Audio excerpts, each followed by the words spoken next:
اور وزیر مملکت برائے اطلاعات فاروق حبیب کہتے ہیں کہ وزیر اعظم عمران خان لندن میں محلات نہیں بنا رہے، عوام کی خدمت میں مصروف ہیں۔ بولے حکومت عوام کو ریلیف دینے کے لیے کام کر رہی ہے، سستا راشن فراہم کرنے کے لیے یوٹیلیٹی سٹورز کو 24 ارب روپے کی سبسڈی دی گئی۔ اپنے گھر بنانے کے لیے عام آدمی کو قرضہ دیا جائے گا۔ 1 کروڑ 20 لاکھ خاندانوں کے لیے ماہانہ کیش سبسڈی دے رہے ہیں۔ 10 ڈیم بنائے جا رہے ہیں۔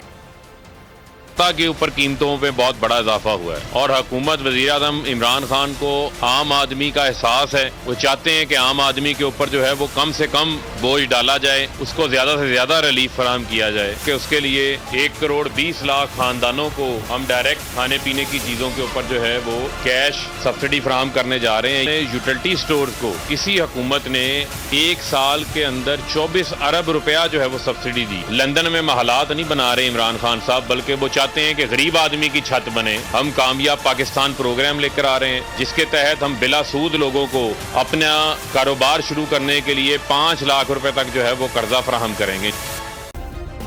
سبسکرائب کریں اور بیل دبائیں تاکہ کوئی خبر رہ نہ جائے۔